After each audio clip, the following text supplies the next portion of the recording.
Quel est le point commun entre tous les créateurs qui dépassent 110 000 € par mois? Ils paniquent, tous sans exception.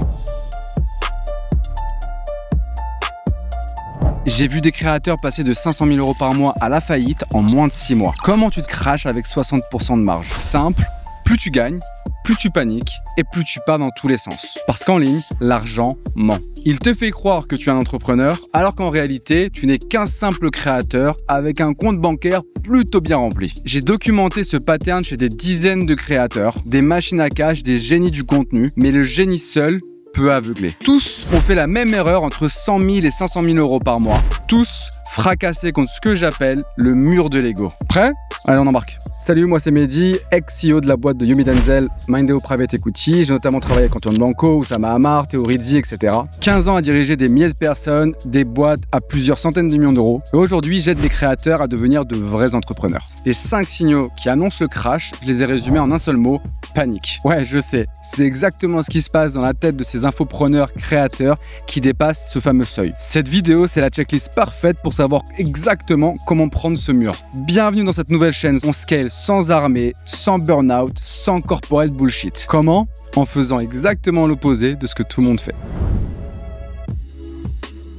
Avant que je t'explique ce qu'est panique, une petite vérité qui dérange. Les créateurs ne sont pas des entrepreneurs. Dire ça, ce n'est pas leur manquer de respect. Au contraire, ils ont un génie que je rêverais d'avoir, des cojones en or massif. Mais créer, c'est un art.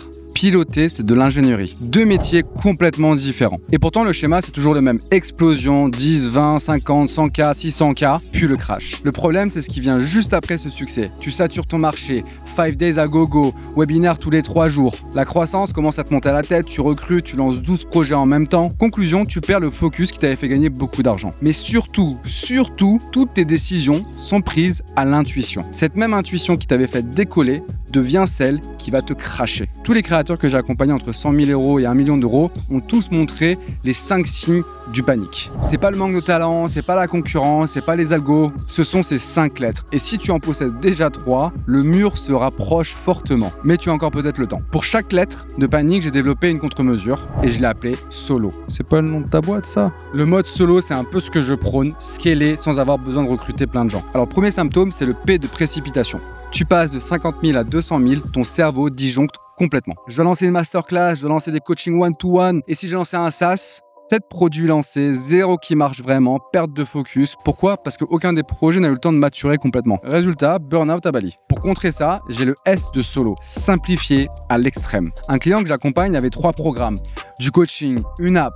On a tout viré, on a gardé un seul produit. Résultat, sa croissance commence à être multipliée par 2,5 et surtout, il a divisé son temps de travail par 2. Si tu peux pas pitcher ton business en moins de 5 minutes dans l'ascenseur, c'est que c'est trop compliqué. Le deuxième et troisième symptôme que j'ai réunis ensemble, c'est grosso modo l'addiction et le narcissisme. C'est l'addiction à ces notifications Stripe, le petit ding ding ding à 3 h du mat, 300K ce mois-ci, je suis un dieu vivant, 150K le mois suivant, je suis qu'une merde. Ton ego devient ton compte en banque. Pour ça, j'ai le O de solo, obsession de la data. Tu remplaces la dopamine du compte bancaire par de la clarté. Taux de conversion par étape, CAC par canal, oui, même l'organique et surtout l'organique. Le ROI de ton contenu, le taux de remboursement, celui qui fait vraiment mal et qui pique. Bref, un dashboard, 5-7 KPIs, c'est tout. Quand tu sais que ta vidéo star t'a rapporté 3 kebabs, tu prends plus des décisions à l'ego, mais avec la data et le business. Quatrième symptôme, c'est l'intuition. Faut que je lance à faire des challenges, je vois tout le monde qui fait ça, forcément ça va marcher. 50 000 en ads,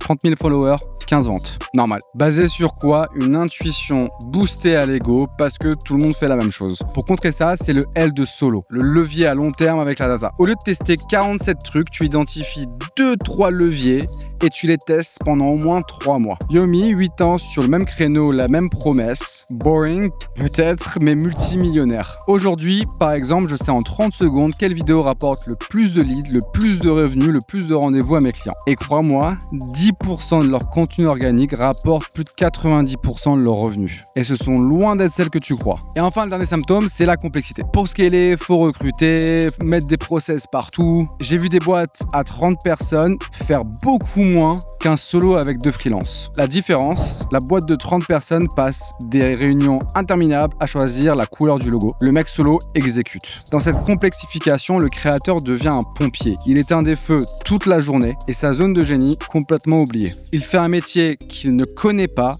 qu'il ne voulait pas. Et le dernier O de Solo pour contrecarrer tout ça, optimisation. Avant de recruter, est-ce que c'est automatisable? Est-ce que c'est freelançable? Un Slack, un Notion, un dashboard, c'est tout. Et on se concentre sur ce qui amène de l'argent, le génie du créateur. Et ces créateurs qui appliquent le modèle Solo, ils bossent 4-6 heures par jour, pas 12, pas 15. Ils savent où va chaque euro, ils disent non à 95% des opportunités qu'on leur présente, pendant que d'autres jonglent avec 50 balles en même temps et finissent par toutes les lâcher. Il y a deux chemins concrètement. Tu suis la masse, tu recrutes, tu complexifies, tu deviens un manager moyen d'une boîte moyenne jusqu'au mur. Chemin 2, tu rejoins le mouvement, tu prouves qu'on peut scaler intelligemment. Moi, j'ai quitté mon poste de CEO avec un bébé 9 mois dans les bras parce que j'y crois sincèrement et parce que je veux construire différemment. Action immédiate pour toi cette semaine. Liste tes revenus par source, grosso modo les 3 derniers mois. Calcule ton vrai CAC par canal, incluant l'organique. Identifie ton contenu le plus rentable. Et si tu peux pas, t'as trouvé ton premier problème. D'ailleurs, si tu veux voir comment traquer ton contenu organique, va voir ma deuxième vidéo qui s'appelle Pourquoi les vues ne servent à rien. Elle devrait être sortie d'ici là. Pour résumer, les créateurs ne sont pas des entrepreneurs, pas par défaut. Mais avec les bonnes métriques, la bonne simplification, ils deviennent des pilotes du business. Bienvenue dans Solo Club, on mesure, on simplifie, on scale, mais surtout, on dure. La bise.